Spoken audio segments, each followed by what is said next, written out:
गुरूंचा आशीर्वाद. मध्य प्रदेशातील एका घनदाट अरण्यात एका साधू महाराजांचा आश्रम होता. साधूजींसह 10-12 परमशिष्य तिथं राहत असत. महाराजांचा नावलौकिक व अनुभूती यामुळे तिथं भक्तांची नेहमीच वर्दळ असे. उत्सवाला तर जत्रा फुलायची. परिणामी आश्रमाची आर्थिक स्थिती उत्तम होती. चंदन हा महाराजांचा आवडता शिष्य. एक दिवस चंदन अगदी आनंदात साधूजींच्या चरणाजवळ बसला व म्हणाला, महाराज, गावावरून निरोप आलाय की बहिणीला एक चांगलं स्थळ आलंय व पुढील महिन्यात लग्नाची तारीख निघाली आहे. मला 8-10 दिवस सुट्टी हवी आहे आणि आपण ही लग्नाला उपस्थित राहावं असं आम्हाला वाटतं आणि आपल्या सहकार्याशिवाय हा सोहळा पूर्ण होणं केवळ अशक्य. महाराज आनंदी होऊन म्हणाले, चंदन बाळा, तू या मठाचा एक विश्वासू सेवक आहेस. सोबत आणखी 2 सेवक तुझ्या मदतीसाठी ने. आणि हो, जाण्यापूर्वी मला भेटून जा, कारण भक्तांची सतत रीघ असल्यामुळे मी एवढ्या दूर येऊ शकत नाही. मात्र तुझ्या बहिणीसाठी आशीर्वाद मात्र नक्की देईन. चंदनचा आनंद गगनी न मावणारा होता. आपली निष्ठा भक्ती फळाला आली. आता मी माझ्या बहिणीला मोठ्या थाटामाटात निरोप देईन. चंदन आता बहिणीच्या लग्नाची स्वप्न पाहू लागला. त्याला गावी जायचे वेध लागले. आपल्या गुरूंकडून भरघोस मदत मिळेल या आशेवर चंदन दिवस काढत होता.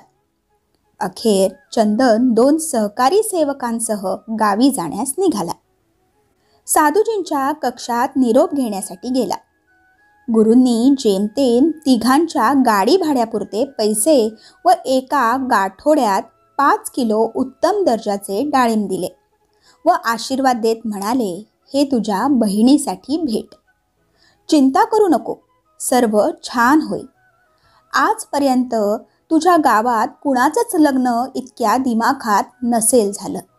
असं थाटात व धूमधडाक्यात बहिणीचं लग्न कर. गुरुकृपेचं गाठोडं सोबत आहेच. चंदन काहीही न बोलता गुरुचरणाला स्पर्श करून थेट रेल्वे स्टेशनकडे निघाला. आता चंदनजवळ कधीतरी भक्तगणांकडून बक्षीस म्हणून मिळालेल्या पैशातून जमवलेली 10-12 हजार रक्कम होती. गुरुजी मोठी मदत करतील ही अपेक्षा फोल ठरली होती. डोक्यात विचारांचं थैमान सुरू झालं. आई वडिलांना काय उत्तर देऊ? बहिणीला कसं तोंड दाखवू? थकल्या शरीरानं व उदास मनानं चंदन कसाबसा घरी पोचला. वाळवंटी परिसरात त्याचं छोटंसं घर. मूळची गरिबी, त्यातच यावर्षी प्रचंड दुष्काळ. त्यामुळे कोणत्याही प्रकारचं पीक नाही, भाजीपाला नाही, अन्नधान्य नाही आणि अशातच लग्नाचं नियोजन. थोडी विश्रांती झाल्यावर वडिलांनी चंदनकडे पैशाविषयी चौकशी केली. त्यावर चंदन म्हणाला, काहीतरी करू असं सांगून वेळ मारून नेली. ती रात्र चंदनसाठी भयंकर होती. गुरुजींनी पैसे न देता फक्त सल्ला दिला, तोही धामधुमीत लग्न करण्याचा. इथं तर साधा मंडप घालायची पंचायत. राहून राहून ते डाळिंबाचं गाठोडं त्याला सतावत होतं. अखेर त्याने विचार केला की हे गाठोडं सकाळीच गावाबाहेर लांब कुठेतरी नदीपात्रात फेकून द्यायचं. सकाळचा चहा पाणी उरकून चंदन आपल्या सहकाऱ्यांची नजर चुकून गाठोड्यासह घराबाहेर पडला. गावाबाहेर वेशीजवळ चौकात गर्दी पाहून तो जरा थांबला. एका प्रांताच्या राजाचा सेवक दवंडी देत होता की या दुष्काळाच्या परिस्थितीतही जो कोणी आमच्या राजाला पिकलेली डाळिंब आणून देईल त्याला मागेल ते बक्षीस राजाकडून मिळेल. चंदनला हायसं वाटलं. मग राजाला डाळिंबाची एवढी काय गरज पडावी? तो थेट दवंडीवाल्याला सोबत घेऊन राजदरबारात पोहोचला. तिथला प्रसंग फार बिकट होता.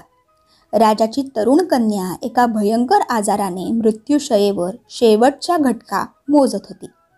राजवैद्यांनी मोठ्या परिश्रमाने वेगवेगळ्या वनस्पतींच्या सहाय्याने एक औषध तयार केलं होतं. पण ते डाळिंबाच्या रसातून दिलं तरच राजकन्या वाचणार होती. चंदनने डाळिंब आणलेली पाहून राजाचे डोळे भरून आले. त्याने चंदनला आपल्या सिंहासनावर बसविले. वैद्याने उपचार सुरू केला. तासभरात राजकन्या हालचाल करू लागली. राजाला आनंद झाला. त्याने चंदनची विचारपूस केली. विचारले, तुला काय हवे? चंदनने सर्व परिस्थिती सांगितली व म्हणाला, दारात एक मंडप व वऱ्हाडी मंडळीला पोटभर जेव घाला, दुसरं काही नको. राजा म्हणाला, आज तुझ्यामुळे माझं सर्वस्व वाचलं. तुझी बहीण माझ्या मुलीप्रमाणे आहे. तिचं लग्न एका राजकन्येप्रमाणेच होणार. असं म्हणून राजाने ताबडतोब चंदनच्या घराच्या जागी भव्य महाल उभारला. चंदनला सोनं, चांदी, पैसा व अमाप संपत्ती बहाल केली. शिवाय ठरलेल्या मुहूर्तावर चंदनच्या बहिणीचा विवाह सोहळा संपन्न झाला. वऱ्हाडी चांदीच्या ताटात पक्वान्न खाऊन तृप्त झाले. राजा आपल्या कन्येसह विवाहाला उपस्थित राहिलेला पाहून चंदनला गुरूंचं वचन आठवलं. खरंच गावात असं लग्न कुणाचंच झालं नसेल. तर मंडळी, या कथेवरून आपल्याला हाच बोध मिळतो की गुरुवर विश्वास ठेवा. गुरुवचन त्रिकाल सत्य आहे, हे लक्षात ठेवा. तर मंडळी, आशा करते तुम्हाला ही संपूर्ण कथा आणि बोध नक्की आवडला असेल. कथा आवडली असल्यास व्हिडिओला लाईक करा, शेअर करा आणि अशाच प्रकारच्या नवनवीन बोधकथा ऐकण्यासाठी आपल्या या लिसन विथ पूनम या चॅनलला नक्की सबस्क्राईब करा. धन्यवाद. श्री स्वामी समर्थ.